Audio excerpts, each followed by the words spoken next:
The Locked On Podcast Network presents the Big 6 in 60. The 6 biggest national sports stories from the local experts of the Locked On Podcast Network. Get the real story, why it matters, what's next, who wins the big game, and more, all in 60 minutes. The Big 6 in 60 starts now with the biggest story in sports. The Pittsburgh Steelers have traded for DK Metcalf. You are Locked On Steelers, your daily Pittsburgh Steelers podcast. The Pittsburgh Steelers have traded a second-round pick to the Seattle Seahawks for the rights to DK Metcalf, their star wide receiver, and there is already a deal in place, a 5-year, $130 million deal in place to get DK Metcalf. That is a huge deal for the Steelers to be landing their superstar wide receiver. Omar Khan, obviously been busy while everyone else was talking and saying, what are the Steelers up to, including myself? And now they have made their move, and we are going to talk about the immediate fallout, because make no mistake, this is the first domino in several to play. Now, I will say it's very interesting. It is very interesting that no domino has fell on the QB conversation. And we're going to get to that in a bit. But let's talk about DK Metcalf. The Pittsburgh Steelers, according to all sources, traded their second-round pick, the 52nd overall pick in this NFL draft class, to the Seattle Seahawks for the rights to DK Metcalf. They're paying him 5 years, $150 million, $30 million per year, basically, to do that. That is going to drastically change what the offense is about, what the weapons are about on offense, and how they move forward. That gives you another playmaker next to George Pickens. But I have to ask this, and I think this is the immediate question. What is the plan for George Pickens? Because DK Metcalf, number one wide receiver, definitely that type. Go up and get it guy, big playmaker. Also, can be a leader for you. He has all those traits. He's older. He's more mature than George Pickens. Do you pair those guys up? But when you look at the money that's being offered to DK Metcalf right now, you have to ask yourself, are the Steelers planning to play DK and trade off George because they don't want to pay George what he's worth after this season? That's a big question facing the Steelers. But there's no doubt the Steelers, there were all the rumors they wanted to make a big move at wide receiver last year. It all fell through. Christian Kirk got hurt. The Brandon Ayuk deal didn't work out. Everything kept falling through. This one doesn't fall through.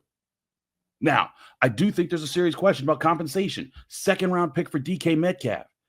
And you're paying him big money. This is where I've been saying, I don't know. The first and the third was completely out of the equation for me. I said, there's no way you give up even a first-round pick for DK Metcalf. Personally, I was more of the inclination that it should be a third-round pick that they give up for him, and then they're able to work it out, because this is going to come with big money that's going to be tied to it.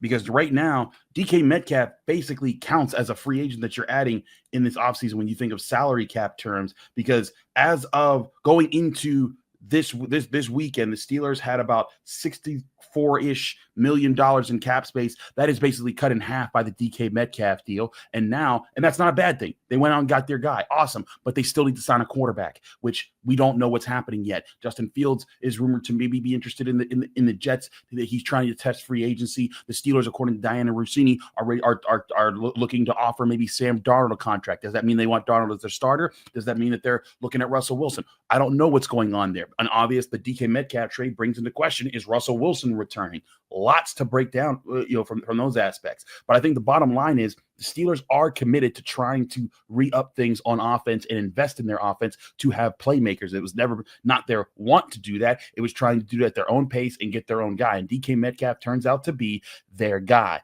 I just don't know if this means DK Metcalf's going to lead a room with George Pickens in it, or if DK Metcalf is the guy right now. And now if you're the Steelers, now you only have a first and a third round pick in the first and second days of the draft. Typically when the Steelers want to make big moves, they still want to have enough draft picks to address certain areas. And so I could still foresee the Steelers making a move at some point that nets them back, maybe even at least a third round pick or something that allows them to get two day two picks in this NFL draft class. Because again, if you had asked me, I did not think that the Steelers were going to go after DK Metcalf for a first and a third. If you had told me a second and this kind of finances, I wouldn't have believed you. I would have said that, nah, I think they're going to be a little bit more patient. But clearly the Steelers, in the 11th hour of the tampering period open, they want to get things done. And I wonder, here's another thought I have on this. I wonder if this move is a sign to whoever they're talking to, whether it's Fields, Wilson, whoever they want a quarterback. Hey, this is what you're going to be working with. You got a star receiver. It's not going to just be George Pickens and Van Jefferson and Ben Skowronek. This is going to be, you're going to have Metcalf, and maybe they will keep Pickens. Maybe they're saying, hey, you know what? Pickens is going to ride it out in the last year of his deal, and we'll kind of do what the Bengals have been doing and paying, franchise tag him while you're paying another wide receiver. But maybe you're able to do that and keep those two playmakers. Then you still have Calvin Austin. You're still hoping to have Roman Wilson. And honestly, with the trading for DK Metcalf, if they keep George Pickens, it lessens the need to draft a wide receiver high in this draft class. So maybe that's the answer, that they don't need that extra pick. Personally, I still think it would behoove them if they were able to get at least a day 2 wide receiver in this draft class, preferably like an Alec Yamanor out of Stanford. It'd be nice if they got an Emeka Egbuka out of Ohio State. But personally, now that they've traded for DK Metcalf, I find it hard to see that they're going to draft one in the first round to pair with him for the long term, especially considering the type of team that they've professed that they want to be. They want to be the type of team that's going to dominate the trenches. And they need other things with that, right? They need better cornerback play. We've talked about they needed better wide receiver play. I thought they might go to the more natural route and try to draft a wide receiver that they develop long term and work into their system. But to me, this is a move that clearly says they're tired of waiting to get it wrong or waiting to develop guys on the offensive side of the ball. They need leaders now. They need playmakers now. And DK Metcalf, leader, playmaker, all of those things injected into your offense. And now, whichever quarterback you get, you know that you have him as a star receiver. And again, if you keep George Pickens, that means you got 2 big-time playmaker wide receivers that can be wide receiver ones in plenty of offenses in the NFL. And if the offensive line takes a step forward, now you're starting to build the semblances of what you want to be in the coming years as far as finding your offensive identity. But still, quarterback's a big question. If it's Russell Wilson, it makes sense because now you got 2 guys that can go up and get it, and that's a big part of Russell Wilson's game, right? But I don't think the Steelers should lose sight of Justin Fields in this equation just because, even unless Justin Fields is being completely unreasonable. But maybe Justin Fields was waiting to say, like, hey, not only do I want to see the finances in this deal, I want to see who I'm working with at wide receiver, because I don't want to have to be throwing to Scotty Miller, on third downs. I want to be able to throw to playmakers and be in an offense that has talent around it that lets me, work with these other guys. And maybe this is a sign that, like, hey, you're getting that. But again, now this impacts the money because, again, $30 million off of 64 gets you about $34 million left in salary cap space. The Steelers still could cut Larry Ogunjobi, save $7 million. That would get them over $40 million. And that's still enough money to probably sign a big name corner and then still sign still sign a quarterback and then still sign a few other solid pieces here and there. But DK Metcalf is a major splash for the Steelers. Omar Khan continues to flip this roster upside down. You think of this time last year going into free agency, we all thought Kenny Pickett was going to be the quarterback. Who would have thought about before it happened that Russell Wilson and Justin Fields will be the starting quarterbacks for the Steelers in 2024 when we were heading into that last free agency? And who would have thought that DK Metcalf would be a wide receiver on this team around that time as well?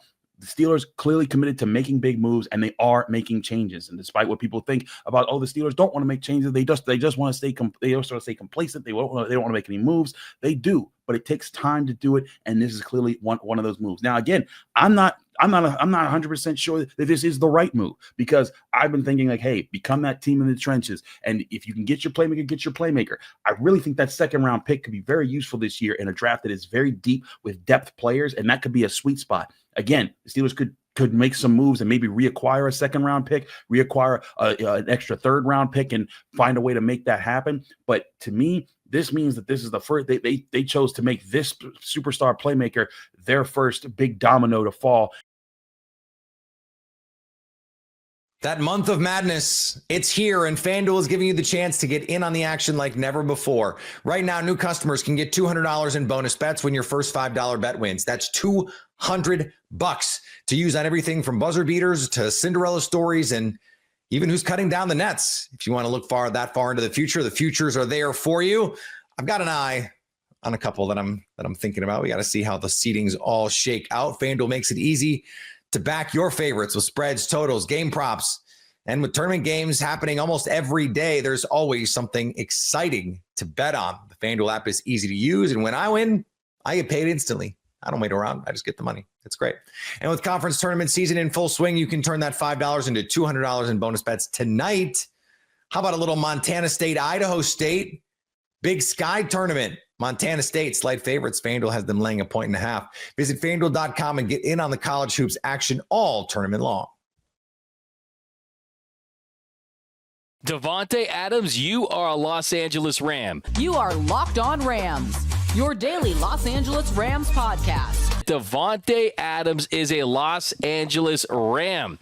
Ian Rappaport tweeted out sources. Davante Adams to the Rams. He gets a 2-year deal worth $46 million with $26 million guaranteed. He wanted to stay on the West Coast. He'll go on to tweet, Davante Adams wanted more than $20 million per year to stay on the West Coast. He gets that and more. And while there was always talk of him landing with Aaron Rodgers, he found the right place for him. And the Rams, they've been tweeting up a storm too. The Rams tweet out a picture of Davante Adams and said, going, back to Cali. Like that.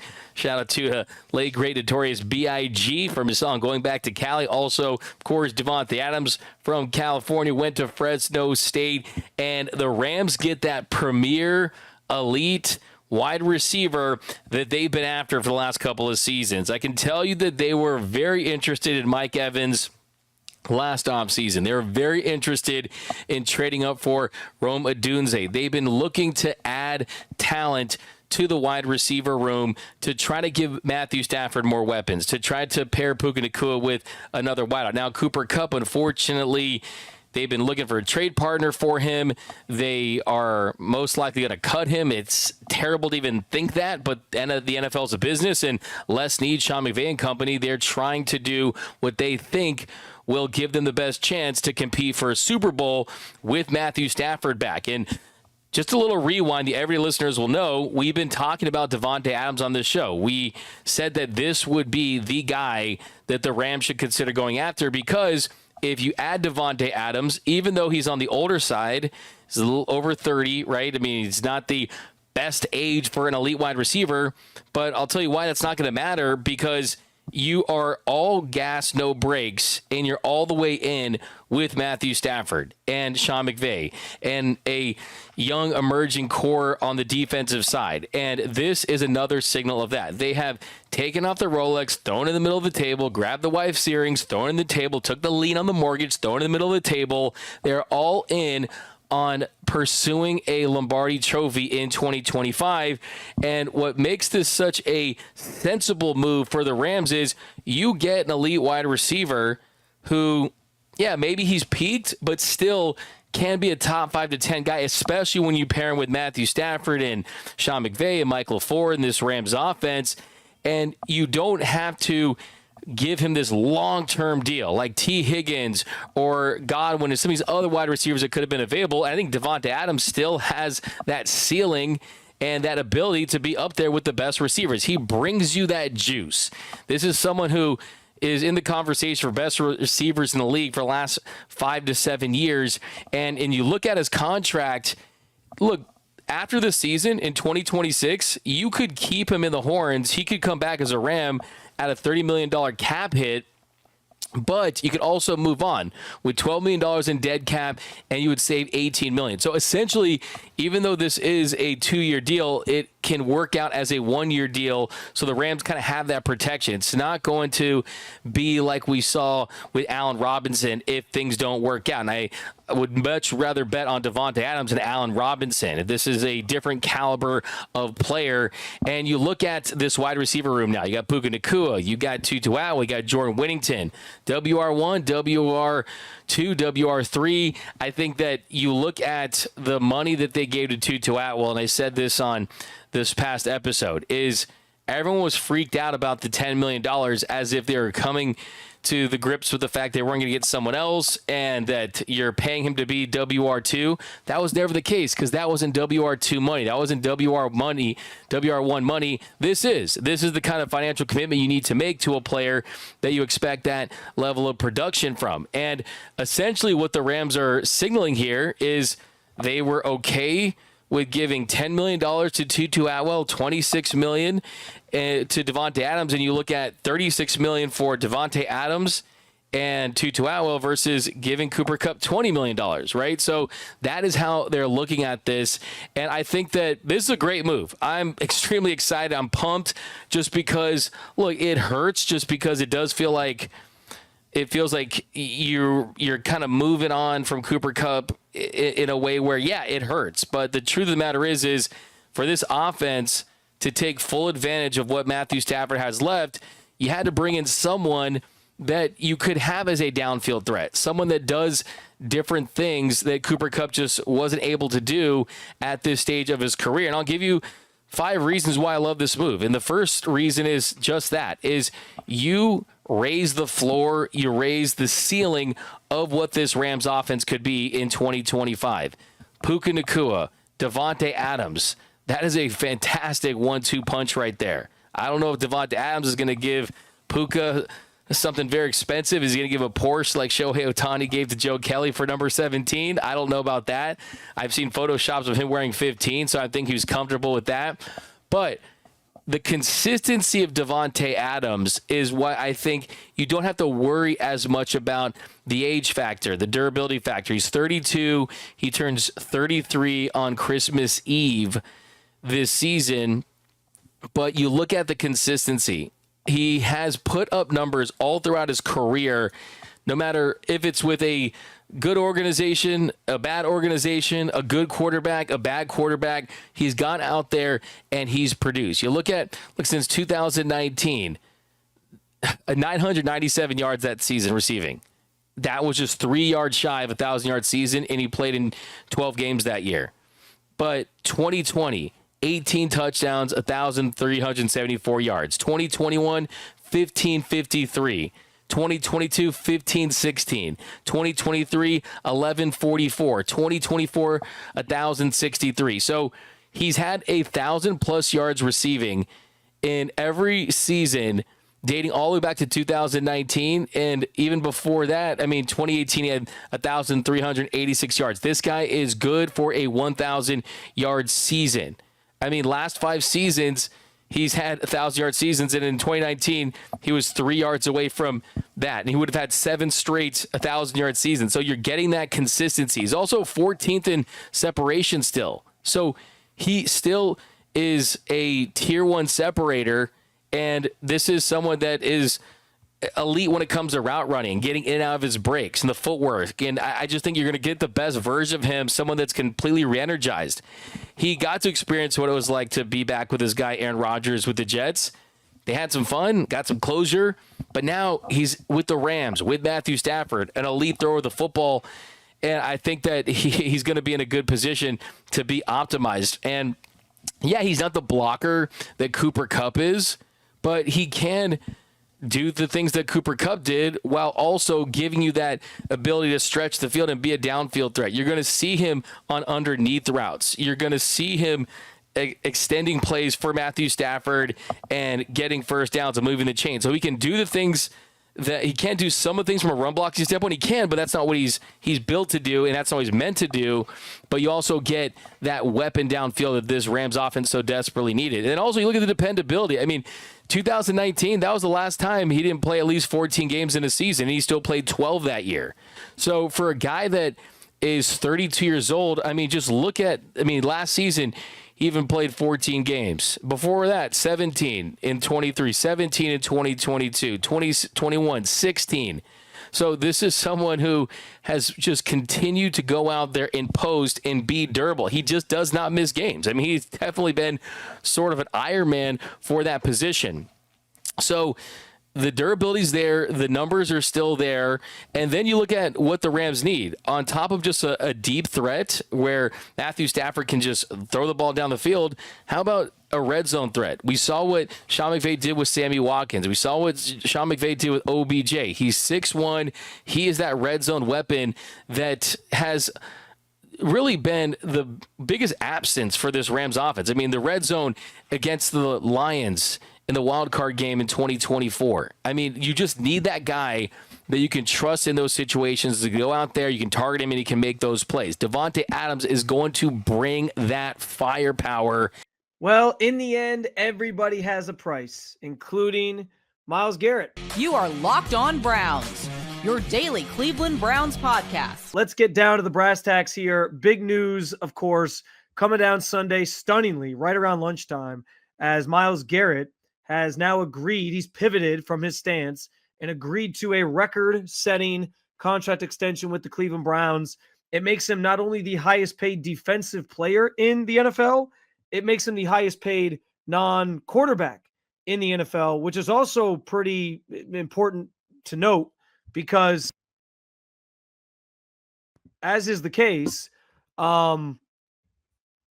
know there's some other big deals that are going to be sort of negotiated here. Jamar Chase is looking for a contract extension. Does he try to one-up Myles Garrett and get a big deal? So this has ripple effects throughout the NFL as well. Micah Parsons is part of this equation because he's looking for a new contract extension with the Cowboys. But the details that we know are this. It's 4 years tacked onto the 2 that he already has left on his contract.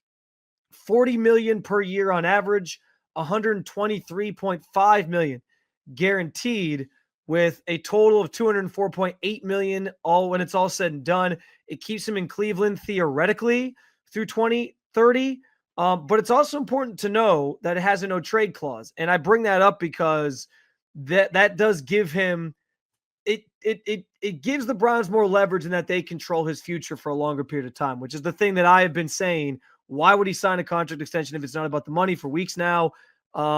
If it gives the team more control over his future, this is a way to get some control back.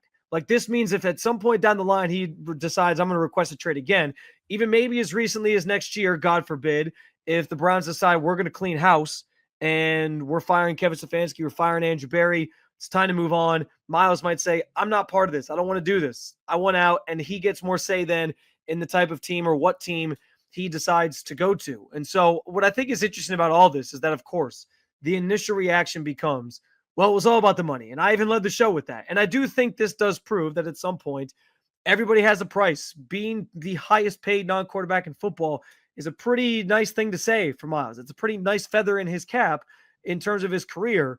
And he's now sets the market for like these top tier players that aren't quarterbacks in terms of what they are worth to their teams. So I do think that's interesting to know and interesting to have that on his resume and be able to say that. At the end of the day, like, listen, money does tend to resolve these things in the NFL, and I think that's important to note.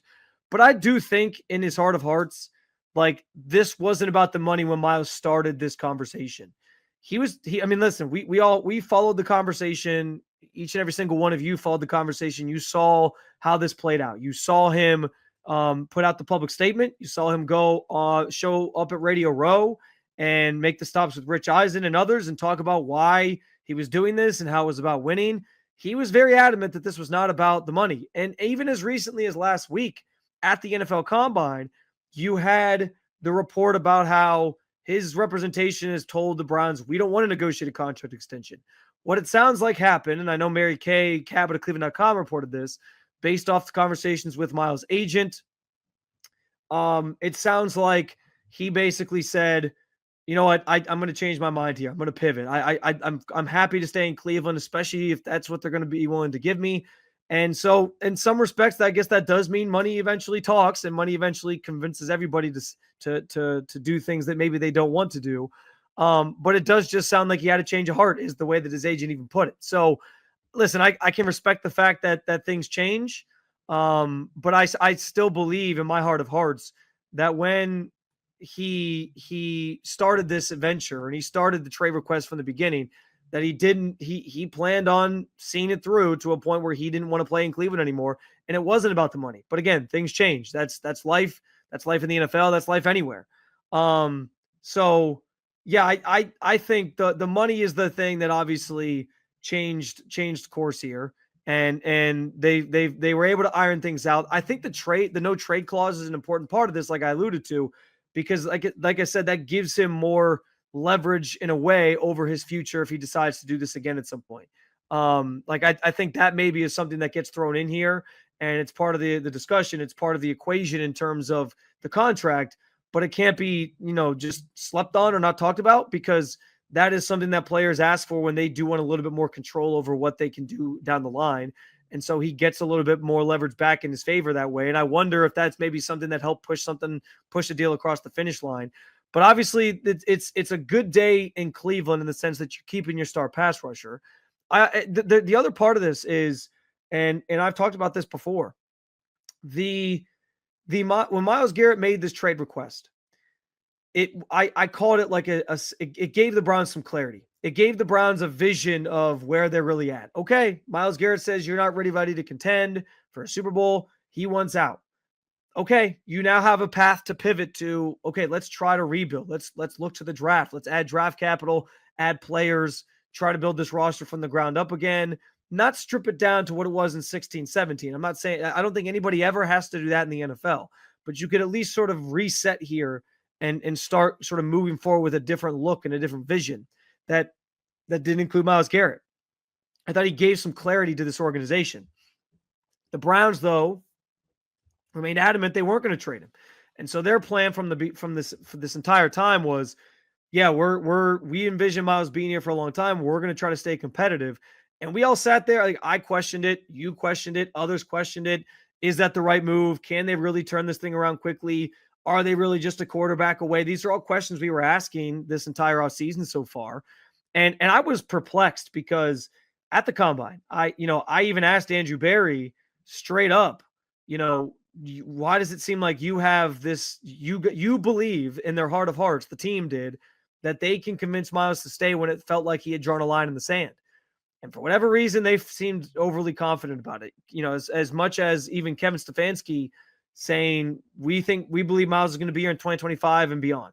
And I could not wrap my head around how this team had so much confidence that Myles was going to be there when it felt like there was nothing to get him back on board. And then you got the report about the contract extension and how he wasn't going to sign anything, and he wasn't interested. He had slammed the door on even having those conversations, and it just felt like it was inevitable. Then you got the report on this past Friday, that he was willing to sit out games, and he was denied a meeting with Jimmy Haslam. And we were all talking about how bad of a look that was for the Browns and for Jimmy Haslam and for this team as they try to soften the blow of this Myles Garrett situation and maybe convince him to stay, because that's what they've been saying they wanted to do. How does that help that goal if that's what they were hoping to do? But I guess credit to them, like, they knew all along. And to be fair, I'm not in those rooms having those conversations with Myles. They were the only ones who knew where his head was at. And if this was truly like a change of heart thing, maybe they knew where his head was at, but they just felt like if we wait him out, well, we can call his bluff here and we can get him back on board. They proved to be right. They proved to be right in that venture. They proved that, being patient with it and digging in paid off. Somebody was going to win the standoff. Somebody was going to give in, and it ends up being Myles in the end, which is stunning because I really thought he could take this thing farther. Now, I always did doubt, and maybe this was why the Browns called his bluff. My biggest doubt, and I talked about this on Friday after that report came out about him potentially missing games, I wasn't sure I believed Myles would actually skip games. He cares about his legacy. He cares about, even if he downplays it and talks about how individual awards don't matter to him, it's evident every time he talks that he cares about his legacy. He cares about what he's leaving behind in the game of football. And so I doubted if he would skip games, but he flat out said on through these reports that he would. And so that was where I was like, okay, if he's really willing to up the ante, sure, maybe he will. And that, I think, gave him more leverage than what people were letting on, because sitting out games, like, that's a non-solution for anybody. That would have solved nobody's problems. Myles doesn't get to go anywhere. And the Browns, who, by the way, Andrew Berry and Kevin Stefanski might be on the hot seat, they need Myles to win games, which is what they need to be doing to save their jobs. And so it ends up being a non-resolution. Like, that wouldn't have solved anybody's problems. And so that's why I felt like Myles had more leverage. But again, saying something like that on March 7th is different than actually executing it in September. And now it won't even be something that he gets to follow through with. I'm fascinated to hear what Myles has to say about this, like when he first gets a chance to speak, which will be coming up here in April and, during the offseason program, assuming he shows up. I'm imagining he will now. But man, like, what a crazy turn of events from a situation that I did not think would get resolved like this. Definitely didn't think it would get resolved this quickly. And part of that statement from his agent and his representation about why he changed his mind was that he wanted this to get done before free agency so he can help recruit people to Cleveland. And so now all of a sudden he wants to be part of the solution rather than the problem. I, again, believe that it wasn't, when this all started, it wasn't about the money for Myles. I think it ends with him maybe not wanting to tarnish his legacy in Cleveland. Maybe there's some of that in play. Understanding the deal he was getting was just about the best deal you can get for not being a quarterback in this league. And he didn't want to leave that on the table while also gaining some power in his future, some control of his future with the no trade clause. It was a Godfather offer. And when push came to shove, it was Myles who gives in here. And so, yes, it will look like money talks and everybody has a price. But I think this feels like it was Myles just deciding he to change course in terms of the trade request that he had made. That month of madness, it's here, and FanDuel is giving you the chance to get in on the action like never before. Right now, new customers can get $200 in bonus bets when your first $5 bet wins. That's $200 to use on everything from buzzer beaters to Cinderella stories and even who's cutting down the nets. If you want to look that far into the future, the futures are there for you. I've got an eye on a couple that I'm thinking about. We got to see how the seedings all shake out. FanDuel makes it easy to back your favorites with spreads, totals, game props. And with tournament games happening almost every day, there's always something exciting to bet on. The FanDuel app is easy to use, and when I win, I get paid instantly. I don't wait around. I just get the money. It's great. And with conference tournament season in full swing, you can turn that $5 into $200 in bonus bets tonight. How about a little Montana State, Idaho State? Big Sky tournament. Montana State, slight favorites. FanDuel has them laying 1.5. Visit FanDuel.com and get in on the college hoops action all tournament long.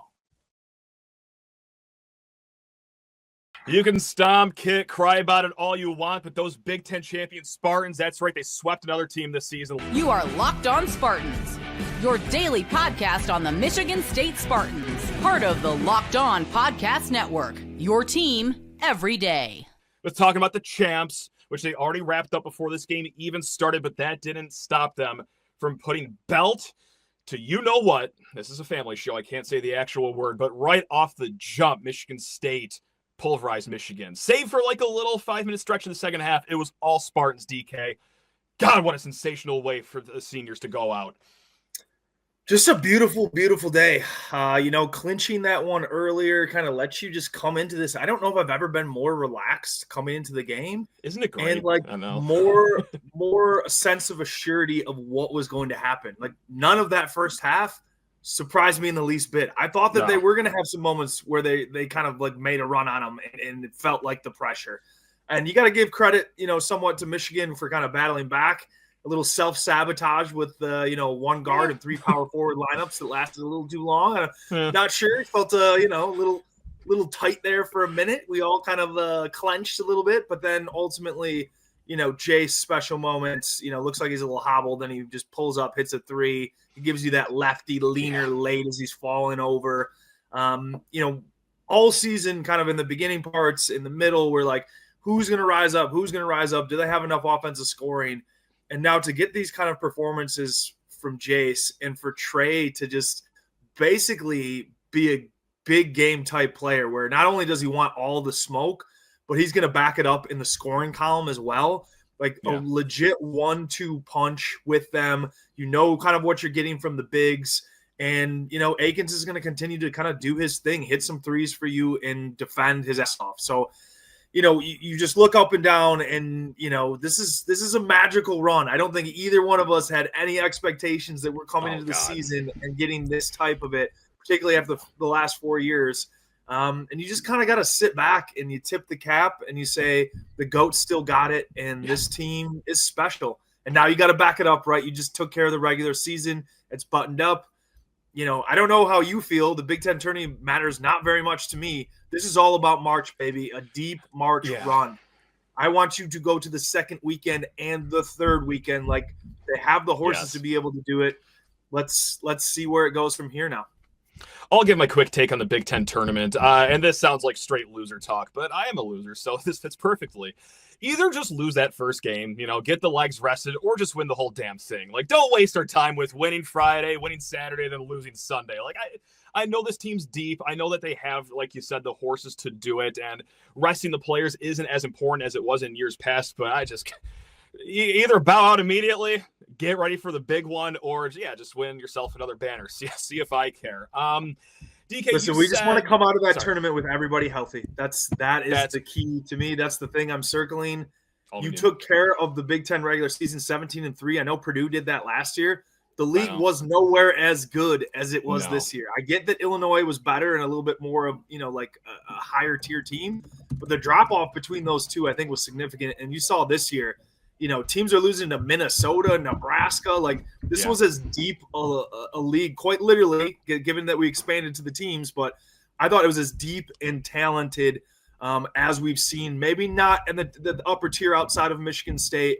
But I think that second tier had a bunch of really, really good teams. And to have that type of performance after the West Coast trip in the Indiana game, you're thinking, like, can they just barely hang on and maybe compete in this game right here and there would potentially be for a piece of the title. But no, it doesn't even matter. Just wipe your rival off the face of the planet and finish the season 17-3. You didn't even need this to win the outright Big Ten title. Beautiful. It's just unbelievable that they didn't just win this title. They didn't just have it wrapped up by the last game, but they won this conference by 3 games. That's unbelievable, DK. Like the next best teams, are Maryland and Michigan sitting at 14-6. And you talked about going into the season. Did we see this kind of year happening for Michigan State?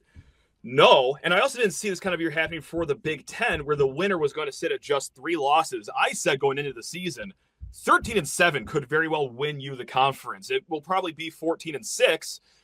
And if Michigan State didn't exist, that is precisely what it would have turned out to be. But look at this. I mean, and you also say, like, hey, you may have not seen this going into the season. I'll out myself right now. 3-4 weeks ago, when they did lose to Indiana, however long ago that was, I did not think that Michigan State would be in position to be lifting a banner on senior night.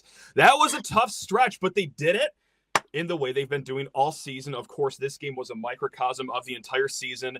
Defense out of hell for the other team, and they jumped down Michigan's throat really early in that game. What was it? 7 turnovers, just 6 points for Michigan early on in this one. They beat the other team on the boards. This one came to the tune of 39-30, and you had Jason Richardson shining. You had just Jackson Kohler being a master on the boards. You had Jaden Akins hitting timely threes, which I like this recent trend here. But, man, I got to start the conversation here. And, I really wanted to start with a good senior discussion. Like, hey, Akins played really well, and he did. But you got to start with the dog, Trey Holloman, man. And what he did in this game, let's just go through the stats really quick. He had himself 20 points. Okay, not too shabby from Mr. Trey Holloman. He also had 3 rebounds. He had 1 assist, and he had 2 Wolverines put in their place at the very end of that game. I would take bullets plural for Trey Holloman at this point. That man is a dog. God, I love him. How about that for some analysis there? Listen, I think, we talked about this the last 4 years, like the loss of identity, right? And completely. I think we saw kind of early on, even though this team didn't play particularly well in the month of November, that like, okay, this team's caught a little differently. Is it going to lead to, actual winning? We have to see that. But like this team isn't going to be scared of anybody, and they're wired just like a little differently. And certainly. Trey and Fears, the emotional heartbeat of this team. I mean, Trey, the performance that he had in Ann Arbor, and then to back it up tonight with what he did. And, he hit 3 threes, but like some of those mid-rangers when Michigan State's offense was kind of like sluggish. Yeah. And he's kind of pulling them out of it where it's like, it's getting to like 11, 13. And then he hits like a kind of like a mid-ranger. And then he does it again. Like Trey is everything that this program has missed the last 4 years. Complete dog, complete gamer in the moment, wears the heart on his sleeve, like, and selfless on top of it, like playing really well, gets asked to move the bench because Jace is starting to be special and takes that and is more than fine with kind of carrying that mantle for what, because ultimately he's playing starter type minutes. He's finishing games. It doesn't matter, right? Nothing matters in the scoring column, in the minutes column. This team just wants to win the game, and they're willing to rip your heart out and do it. And we've seen it over and over again. And I think that's the most exciting part, where this stretch felt like we've lost something from ourselves. And this year was like a regaining of the identity. And I truly believe that until Tom Izzo hangs it up, like they've regained that. I don't think they're going to lose it again. They understand what that was. That was the distant past. This is the new era, re-ushering it in, invigoration of what this program has always been. And it's just nice to see them kind of reestablish it. So Well said. And I could see why Michigan fans are upset at Trey Holloman. I'd be incredibly jealous too if, the other team had a guard that actually played a semblance of defense, was actually productive on offense, actually stood on business and played with a pulse the last few weeks of a season. I get why Michigan fans are salty at what happened at the end of that game. I'd be incredibly, incredibly jealous to look at the other side and see like, oh my God, they actually have players that are good and care in a championship stretch of a season. That's beyond comprehension to some of those people over there. That month of madness, it's here, and FanDuel is giving you the chance to get in on the action like never before. Right now, new customers can get $200 in bonus bets when your first $5 bet wins. That's $200 to use on everything from buzzer beaters to Cinderella stories and even who's cutting down the nets. If you want to look that far into the future, the futures are there for you. I've got an eye on a couple that I'm thinking about. We got to see how the seedings all shake out. FanDuel makes it easy to back your favorites with spreads, totals, game props, and with tournament games happening almost every day, there's always something exciting to bet on. The FanDuel app is easy to use, and when I win, I get paid instantly. I don't wait around. I just get the money. It's great. And with conference tournament season in full swing, you can turn that $5 into $200 in bonus bets tonight. How about a little Montana State, Idaho State? Big Sky tournament. Montana State, slight favorites. FanDuel has them laying 1.5. Visit FanDuel.com and get in on the college hoops action all tournament long. The Cleveland Cavaliers look much more like the Cleveland Cavaliers again on Sunday as they beat the Milwaukee Bucks. You are Locked On Cavs, your daily Cleveland Cavaliers podcast. Cleveland Cavaliers beat the Milwaukee Bucks 112-100 on Sunday night in Milwaukee to extend their winning streak to 14 games. It is the second winning streak this season for the Cavs that has been at least 14. They have a chance on Tuesday to match their 15-game winning streak that they started the season with. But this was a game that I do think the Cavs made a bit of a statement because Milwaukee is a team that has been playing good basketball. And I know this was the second night of a back-to-back for them. They lost to Orlando the night before, but this isn't as if the Bucks sat anybody in this game. They played to win this game. I think Milwaukee wanted to build a little bit of confidence because the Cavs now have swept the Bucks. They won all 4 games between these two teams this year. And I think Milwaukee wanted to kind of prove to themselves a little bit, hey, if we see this team in the postseason, we could beat them. So I think this was a game they wanted. And obviously it didn't turn out that way. The Cavs, I thought for the most part, the first quarter, the thing I was most interested in seeing was what is the energy level like for the Cavs? Because if we are being honest with ourselves, the last 4 games, so Charlotte, Chicago, Miami, and Portland a week ago last Sunday, the Cavs didn't look great. They won games without playing their best basketball. I didn't think that the energy level in those games was necessarily where it needed to be. And I didn't think there was a reason to worry. And I do think that Sunday's game against Milwaukee kind of proved that right, because this was a game that was going to be, I think, a statement one way or the other. And clearly when you win a game by 12, when, you lead and just build that lead in the fourth quarter and put it out of reach to the point where the other team empties the bench with like 4 minutes left, that is something that I think sends a message itself. And I do think that the Bucks wanted to try and, as I said, prove to themselves they could beat the Cavs in the postseason. And I think the Cavs wanted to prove to them that, no, you can't. We are a much better team. We're a team that is on a much different level than the Bucks are capable of getting to this year. And I think that is something that the Cavs themselves, they said, hey, we want to prove this.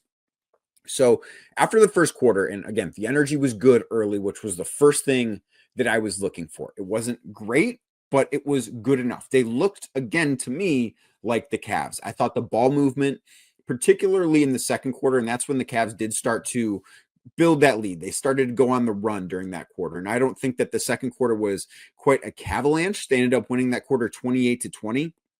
But I do think that it could have been much, much worse. Like the ball movement in the second quarter is what we are used to seeing at peak Cavs, right? Like when that ball is moving around, they are almost impossible to stop. And I actually thought, despite how well they played and how I think encouraged everybody should have been after the second quarter, it was hard for me to sit there and just be like, man, this is a 10-point game. The Cavs should be winning this game by like 25. Because it felt like, and the Cavs in that quarter went 5 of 16 from 3 in the second quarter. But it didn't feel like any of those 16 threes. And of course, a team is never going to shoot 100% like that. But several of them were like, check the wind 3-pointers. And I just do think that there's no way for a lot of teams when the Cavs have the ball movement going like they do, it's very, very difficult to defend. And I think that's one of the things that we really, really saw. And that stuck out to me because, okay, the Cavs are not playing great, but the energy level is where it needs to be. And then that typically leads to a good end result. And we saw the second half be better for the Cavs than the first half was. And I do think Milwaukee made this game a little bit closer in the final minutes with a couple of garbage time baskets, but the Cavs controlled this game throughout. And I think that's the message that they sent is that, yeah, in any series between the Cavs and the Bucks, the Milwaukee Bucks are going to have the best player in Giannis Antetokounmpo. And he was, I thought, pretty good on Sunday night. He finished with 30 points, I believe it was. Like, he was solid, but they don't have the other guys that the Cavs have. Like, the Cavs, if you're drafting players in a series, you're drafting Giannis first, and then I think the next 3 picks are Cavs because you're taking Evan Mobley, you're taking Donovan Mitchell, and you're taking Darius Garland, and then you're probably taking Damian Lillard. And Dame was fine. Like, he had 22 points in this one, but it just feels like Milwaukee does not have the perimeter defenders that they would need in a series against the Cavs, which is crazy to say. And I will talk about this coming up in a little bit. But in this game, I think the best thing about this game for the Cavs, if you're a Cavs fan, was Donovan Mitchell very good on Sunday night? I didn't think so. I mean, he was 4 of 15 from the field. He had 15 points, was 1 of 7 from 3. That's not the Donovan Mitchell that we are accustomed to seeing. And that is not the Donovan Mitchell I believe we'll see in the playoffs. He's got a much better playoff track record than a game like this. Darius Garland finished with 13 points. He was 1 of 8 from 3, 4 of 13 from the field. A lot of those were open looks. Like, those guys, objectively speaking, had pretty bad games by their standards, and the Cavs still controlled this one throughout. Like, if there was a message sent on Sunday, I think it's, we were not at our best. This is the Cavs speaking here. The Cavs were not at their best, right? They did not play anywhere near their potential in this game. They missed a ton of open threes. They did a great job generating those looks, but they missed a ton of those looks. I will say, I thought what they did defensively was really, really good. Like, yeah, Giannis and Dame combined to score 52 points, which was more than half of Milwaukee's points. Those guys are awesome players. But other than that, no one for Milwaukee had really a chance. Like, okay, Kevin Porter Jr. hit a mid-range jumper. Cool. Congratulations. Like, that is kind of the extent of just Milwaukee not having enough in other places. But this was kind of all about the other guys. And I think that's a great sign for the Cavs because when they are rolling, you expect better performances from Darius Garland. You expect better performances from Donovan Mitchell. That will come. I'm not concerned about either of those guys. But for them to have bad nights and for the Cavs to still control a game against a team that will probably have home court, maybe not have home court, they could slip to 5 or 6, I do think. But a team that could potentially be a second-round matchup, that to me sends a message because do I expect Milwaukee to look better in the postseason than they did on Sunday? Yeah, probably. Like, it's the second night of back-to-back for them. Giannis is still on a minutes restriction, even though he played over 30 last night. He played 33 on Sunday, so I don't think that was necessarily a big issue with this game. But the Bucks will be better. I think the Cavs, like, the Bucks played, I think, in this game closer to their ceiling than the Cavs did, and the Cavs still dominated. Like, it was not a close game. It was not a game that you ever felt like, even when Milwaukee went on a couple of their mini runs in the second half and they cut it to 4.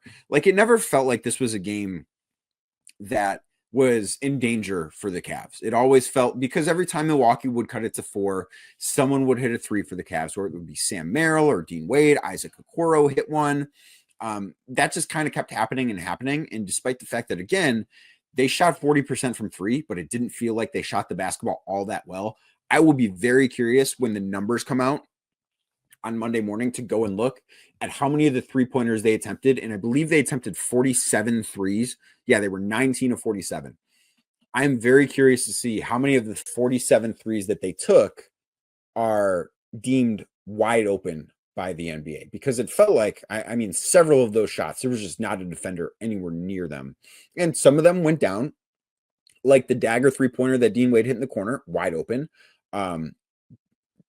Darius Garland, like, just missed a couple of shots that there was no one even close to him, that Darius Garland's going to make that shot more often than not. And I think that's just kind of speaks to what the ceiling of this Cavs team is. And I do think that Sunday night was a good reminder to Cavs fans, to the Cavs themselves, to all of America, because this was a nationally televised game. And most importantly, probably the Milwaukee Bucks, just how good they are, because this is a game that could be a preview of a second round postseason series. And after this game, it's really difficult for me to sit here and talk myself into the Cavs not winning that series. And I would obviously pick the Cavs to win the series, but it's hard for me to see the avenues where they don't. If both teams are healthy, like, yeah, Milwaukee has the best player in the series, but everything else points the Cavs direction. Like, the Cavs have a matchup advantage just about everywhere else. And I think that's a really, really big thing. But I do think that if you want to look for the biggest positives from this game, it's the message the Cavs sent, right? It's putting Milwaukee kind of back in their place in the standings a little bit. The ball movement was, I don't think the ball movement has been this good probably since the Orlando game, maybe the Memphis game, but I thought the ball moved terrific on Sunday night. Like, that was the thing offensively that stood out to me the most, is that ball was just moving around. And when the Cavs get in that zone offensively, they're incredibly difficult to slow down. You see, they win games even when their best players aren't playing well, because the energy that ball carries just matters a lot. And, I wanted to see the energy level because it had not been great lately. But you see, when I don't want to say the lights are their brightest, because that was not the case on Sunday. Like, yeah, it was a nationally televised game, but it's a game in Milwaukee against an above average team. But it was certainly a much stiffer challenge for the Cavs than any of the previous 4 games where I questioned the energy.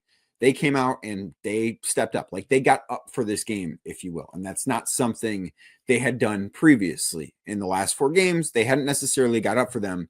They saw a bit of a challenge on Sunday. They got up for it.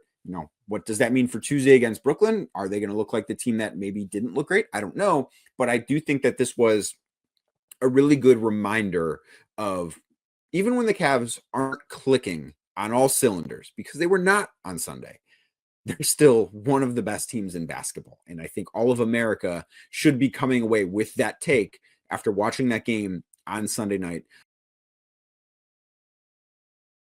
That month of madness, it's here, and FanDuel is giving you the chance to get in on the action like never before. Right now, new customers can get $200 in bonus bets when your first $5 bet wins. That's $200 to use on everything from buzzer beaters to Cinderella stories and even who's cutting down the nets. If you want to look that far into the future, the futures are there for you.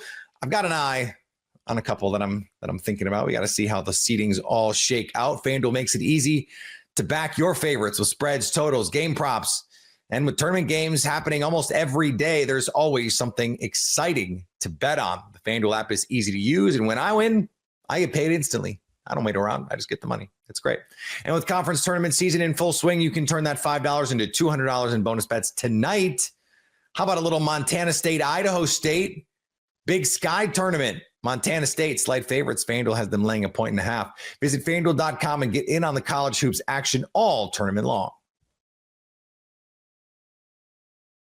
The Oklahoma City Thunder got a big win over the Denver Nuggets. You are Locked On Thunder, your daily Oklahoma City Thunder podcast. Part of the Locked On Podcast Network, your team every day.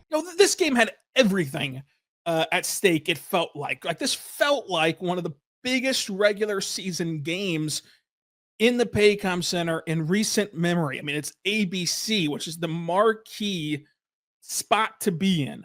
It's the number 1 versus number 2 in the West. It's number 1 versus number 2 in the MVP, the tightest MVP race that we've seen. Russell Westbrook returning to OKC still gets a standing ovation to this day in Oklahoma City, and all the parallels that go along with this new era crossing over against someone who helped build the first era of Thunder basketball. And it was just an electric factory in this game, but it was a win that was, I think, the game that if you had any reservations about this Thunder team, they should be thrown out the window. Because look, I get it. I myself have grappled with what to do with this Thunder team. Because the course of NBA history tells us you've got to get your scars. You got to go through the losses. You've got to take your lumps. The history of the NBA tells us that the standard in your second ever playoff run shouldn't be to go win the NBA championship. That's what the history suggests. And while history is important in life and basketball, what's more important is what's happening right in front of us. And what's happening right in front of us is this Thunder team is the best in the Western Conference. This Thunder team is one of the best in basketball. They should be in the NBA Finals. They should have a strong chance to win the NBA Finals. And so in grappling with how to evaluate properly the expectation level for this team, I think that the only context that remains is this. If this Thunder team falls short of the NBA Finals, it is a disappointment. It is a disappointment for this team not to win the West. Now, hone in on the word disappointment, because there's a ocean-like gap between disappointment and disaster. It's not a disaster, no matter what happens this year. But it would be disappointing because what you saw tonight or this afternoon was a championship team in Oklahoma City. What you saw tonight was a team that has all the bones of a title team. They have one of the best coaches in the sport. They have the best or the second best player, however you want to push through that, in SGA. And they have championship depth, and that was part of the difference of this game. But another thing that stuck out tonight is that if I stripped away the resumes, if I stripped away what each team has done in the past, if I stripped away how many years of experience each team has, if I stripped away that one coach has won a title and one hasn't, if you watch that game blind of those facts, you would have thought that the Thunder were the team that had championship pedigree, were the team that had a championship coach. Because in a game like this that was tight for 40 minutes until the Thunder ran away with it, the Thunder were the looser team. The Thunder were the more composed team. The Thunder were the team who made the breaks. And the Thunder were the team that handled adversity the best. Every missed call, the Nuggets are wailing on the floor instead of going and playing defense. Their coach gets a technical foul. Their players who have hit big shots in bigger moments than this were more tense than the Thunder. And the Thunder, again, were just the more composed team. And one of the stark differences of this game compared to games we've seen even this season, but much less last season, was the Thunder's ability to power through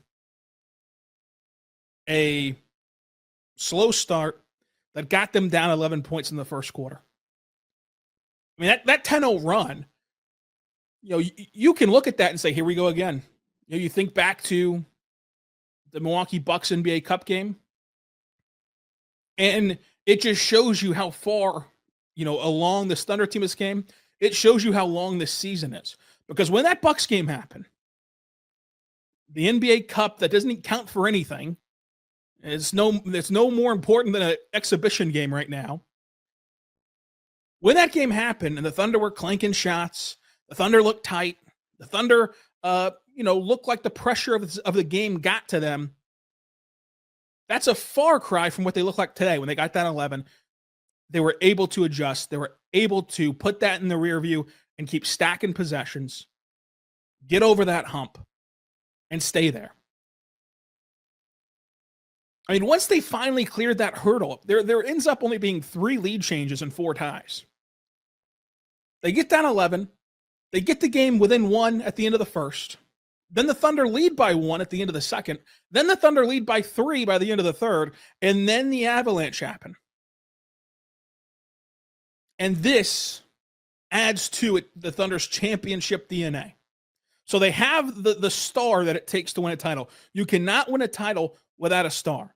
They have a coach that I think everybody should trust, the reigning coach of the year. And you can't win a title without a good coach unless a billion factors go your way.